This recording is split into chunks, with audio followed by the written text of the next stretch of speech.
Mga kababayan, mainit na pinag-uusapan ngayon ang napipintong special election sa December 9, dyan po sa probinsya ng Negros Oriental para sa nabakanting posisyon nitong si dating Congressman Arnie Teves Jr.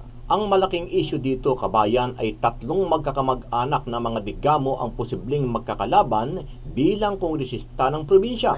Misis na si Pamplona Mayor Janice Digamo, pinsang buong si retired Colonel Ray Ragay Lopez, at pamangking si Seattle Mayor Fritz Diaz. Mga kaanak sila ng pinaslang na dating gobernador ng Negros Oriental na si Ruel Digamo. Samantala, malaking palaisipan kay Colonel Lopez kung bakit tatakbong congresswoman itong si Mrs. Digamo kahit kasalukuyang mayor pa siya sa ngayon at taga 2nd District pa. It's actually a betrayal of public trust dahil pinapanalo kang mayor tapos tatalikuran mo yun. Ang nakita ko dito dahil hindi ako bumibigay kay Mayor Fritz. So ngayon ang finifill nila is si Mayor Digamo. So ang ano nila is mag-giveaway daw si Mayor Fritz in favor of Mayor Digamo. Parang mahirap na sitwasyon kasi nasa 2nd District siya. Isa pa sa pinag-uusapan ngayon ay bakit pumasok sa eksena itong si House Speaker Romualdez at sinabi niya kay Lopez na ipaubaya na lang niya kaya Miss Digamo ang nasabing posisyon. Kinausap din daw si Lopez ni House Speaker Martin Romualdez na magpaubaya na siya kay Mayor Janice. May mga nakikusap na wag akong tumakbo, I don't know for what reason, pero ako hindi ako magpapapigil kahit kanino. Ano ang masasabi mo dito, kabayan? Ito na nga ba ang ebidensya at patunay na planado ng kampo ni Romualdez at Digamo ang pagpapatalsik kay Congressman Arnie Teves Jr.? Sama-sama nating panuorin ang buong video at pakicomment nyo po ang inyong mga reaksyon at sariling opinyon. Pero bago yan, muli po ako nag-iimbita sa mga hindi pa po nakasubscribe sa ating channel na Kabayan News PH, pakipindot po ang subscribe button at pakiclick na rin ang notification bell para lagi kayo updated sa mga bagong upload natin na legit at napapanahong balita. Maraming pong salamat. Misis na si Pamplona Mayor Janice Digamo, pinsang buong si retired Colonel Ray Ragay Lopez, at pamangking si Seattle Mayor Fritz Diaz. Mga kaanak sila ng pinaslang na dating gobernador ng Negros Oriental na si Ruel Digamo. Sila matutunog na pangalang magtatapat-tapat sa pagka-congressman ng 3rd District ng probinsya sa special elections na gaganapin sa December 9. Magkakaroon ng December 9 special election kapalit nung kay Kong Arnie Teves. Sino maglalaban? Walang iba, kung sila din. Yung tatlo magkakamag-anak makikinabang sa pagkawala ni Kong Arnie Teves. Congressman yan, ha? Alam mo naman, pag may congressman, merong extraordinary fund. Kaya kahit sila yung magkakasama at magkakamag-anak, mag-aagawan sila sa extraordinary fund. O, diba? Sabi ko sa inyo yung pangyayari dyan, walang iba yan kung hindi politika. Politika talaga yan. Yung pagkawala ni Kong Arnie, kaya tinanggal ng kamera. O, tingnan nyo pa, ha? Di ba tinanggal si Kong Arnie? Teves sa kamera. Sino nagtanggal? Alam naman natin, walang iba kung hindi yung leader nila, speaker nila doon. Tinanggal siya doon, di ba? Bilang congressman. Tapos nag-aagawan na itong mga kalaban ni Kong Arnie. Lahat ito tatlong to, kalaban lahat ni Kong Arnie. Tingnan nyo mangyayari, ha? Tingnan nyo. Wala pang pinal na magiging kandidato. Kaya nakikiusap na si Colonel Lopez kina Mayor Digamo at Mayor Fritz na magparaya na. Dahil ako ang lumaban para sa aming grupo, so ang sa akin, ang aking stand is I should be the one to still run. Ito daw kasi yung tumatakbo at lumalaban lagi kay Teves. Hindi naman sila Mayor Digamo at saka hindi yun si Mayor Fritz. Okay? Ito talaga yung lumalaban daw kay Teves. Ngayon, nung nawala na si Teves, so sabi niya parang siya na, magparaya na kayo. Ako naman talaga yung kalaban eh. Bakit gusto ninyong pasukin yung supposedly hindi naman sa distrito nyo? Tignan nyo, sabi niya, hindi naman niya distrito. Hindi naman daw distrito nila Digamo. This time. Matatandaang nabakante ang pwesto matapos ma-expel o matanggal noong Agosto si dating Congressman Arnie Teves Jr. na umano'y utak sa pagpatay kay Governor Digamo. Dati nang nakalaban ni Lopez si Tevez sa pagka-congressman. Kinwestiyon din ni Lopez ang umuugong na pagtakbo ni Mayor Janice sa distrito, gayong taga 2nd District at nabiyudang alkalde. Isipin nyo ito, ha?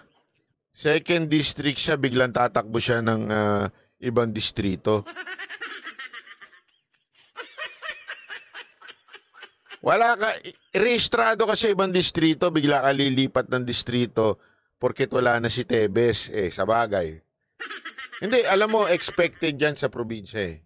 Minsan kasi, mas malaki ang extraordinary fund ng congressman kesa sa pagiging mayor. Kaya ngayon, nag-aagawan itong mga to. Kita nyo na? Kita nyo na? It's actually a betrayal of public trust dahil pinapanalo kang mayor tapos tatalikuran mo yun. Ang nakita ko dito dahil hindi ako... Isipin mo hindi pa tapos yung term niyang pagka-mayor. Porket nagkaroon ng bakante, gusto niya siya na.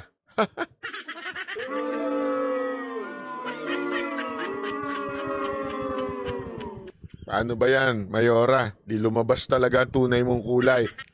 Eto, tanungin ko lang kayo. Tanong ko lang, simpleng tanong. Sino ang nakinabang? Sige. Di ba, matagal ko na sinasabi sa inyo yan? Matagal ko na sinasabi sa inyo yan na kung sino ang kasi tandaan ninyo in every crime, di ba? Yan ang isang bagay na inaalam ng mga investigador. Ano motive at sino makikinabang? Hindi ko na sasabihin. Bumibigay kay Mayor Fritz. So, ngayon, ang finifill nila is si Mayor Digamo. So, ang ano nila is mag-giveaway daw si Mayor Fritz in favor of Mayor Digamo. Parang mahirap na sitwasyon kasi nasa 2nd District siya. And in fact, I think, bumoto siya kahapon. Kinausap din daw si Lopez ni House Speaker Martin Romualdez na magpaubaya na siya kay Mayor Janice. Nadinig niyo yun? Sino nagtanggal kay kung Arnie Tevez? O di ba, walang iba kung hindi ito. Sino ang nakikiusap ngayon na dito kay Lopez na magpaubaya ka na?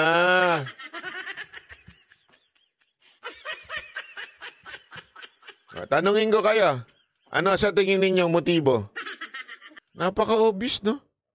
Tinanggal si Arnie Tevez, pinagbintangan na kung ano-ano, tapos, gusto lang palang ipalit yung asawa.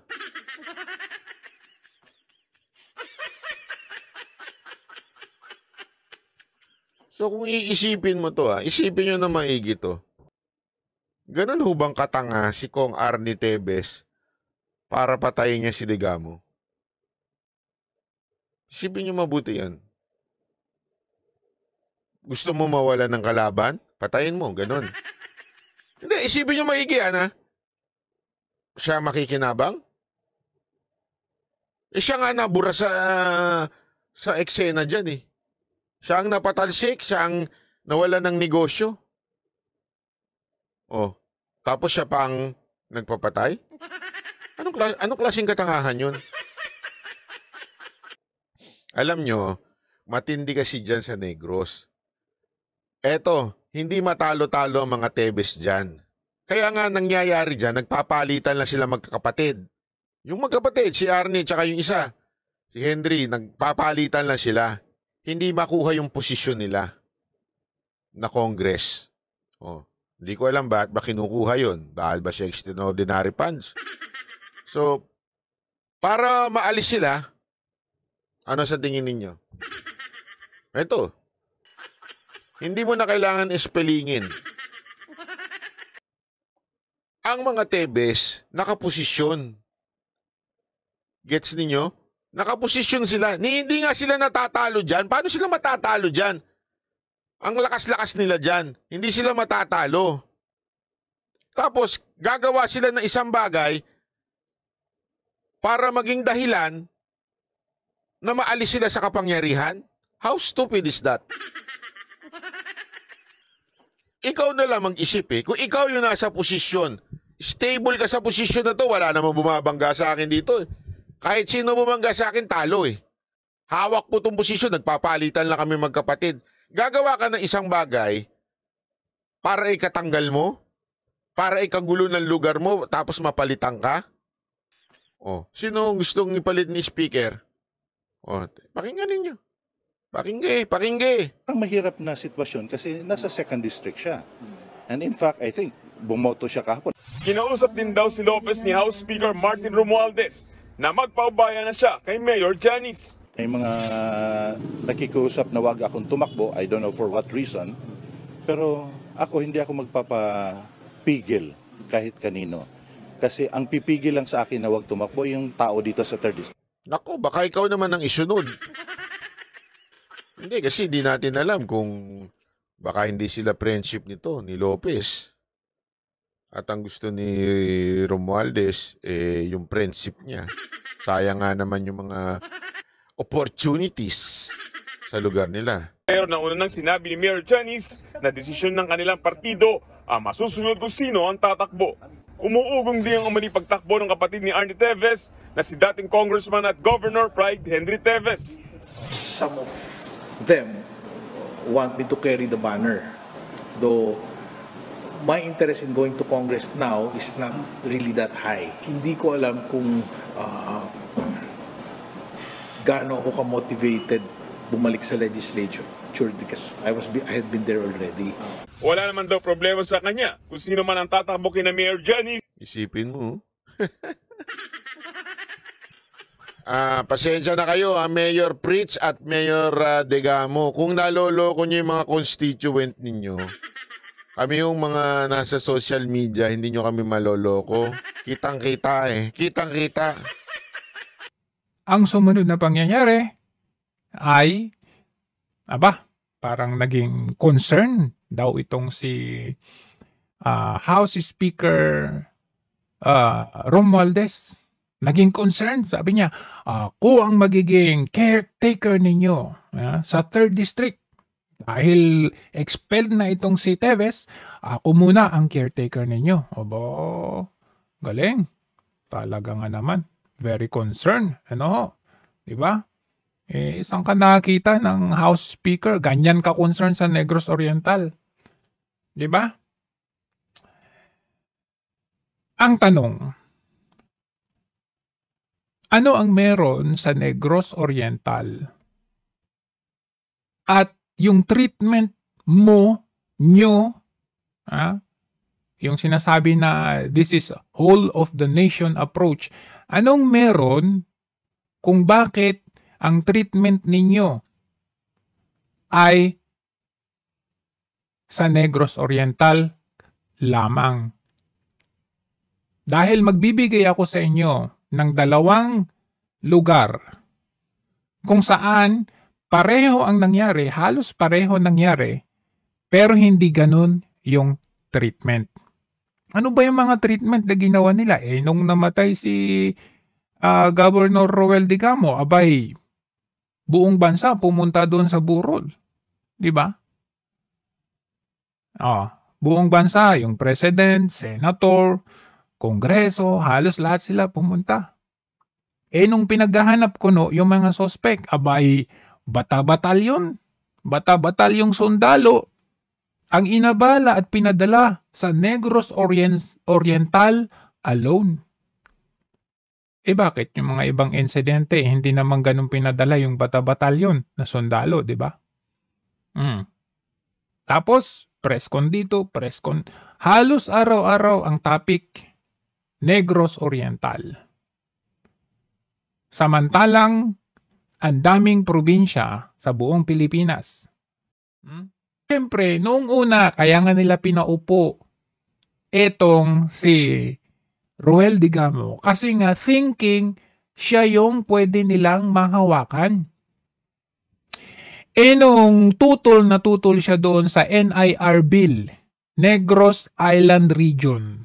Nung tutol na tutol siya doon, lahat na ng opisyales ng Negros Occidental, Negros Oriental, at ng Siquijor, payag sila they are voting in favor of NIR except for one particular governor who is Governor Ruel Digamo. So ano nangyari? Ano nangyari pagkatapos nun? Wala tayong sinasabi, but kayo na ang mag-question. Kasi nga, eto pa lang nga, sinasabi natin na, ulitin ko, to sum this up, isummarize natin. Noong ang Negros Oriental 3rd District natanggalan by force ng congressman, merong kaagad pumalit na caretaker. Ngayon, magkakaroon sila ng special election sa December 9, kapalit ni former Kong Arnie Teves. Ang question, balik ko ulit dito, ang question, etong nangyari noong July 21, 2022, which is bakante, etong congressman, walang congressman sa 1st District ng Zamboanga del Norte, bakit walang nagkaroon na special election? Pangalawa, sa Palawan naman, isang buwan na ang nakararaan, hanggang ngayon walang pinag-uusapang special election. Ay, anong meron sa Negros Oriental? Anong meron? O, kayo na sumagot. Aber, kayo na sumagot. Palakpakan. Bravo, bravo. Well executed. Well planned? It's a question mark. For you to answer. Sagutin nyo to. Ano to? Kung hindi planado, ano at bakit? Doon sa dalawang ito, Zamboanga del Norte at saka sa Palawan ng 3rd District, Zamboanga del Norte ng 1st District, bakit magpasa hanggang ngayon walang special election, wala man lang caretaker? So, yung sibak ng buhay ni former Governor Ruel Digamo, is it really kagagawan ng mga Teves? O may plano na nangyari talaga dyan? Diba? Kasi nga, diba, Mr. House Speaker Martin Romualdez, napakalaking katanungan din sa amin na bakit mo pinapakiusapan itong si Lopez, Colonel Lopez, na magbigay daan para kay Mayor Janice Digamo para tumakbo ng 3rd District ng Negros Oriental. Anong meron dyan? Negros Oriental, kahit na hindi naman siya taga 3rd District. Bakit of all people, ikaw pa yung kumausap na pagbigyan na lang or ipaubaya kay Janice Digamo na asawa nung pinaslang? Very big question.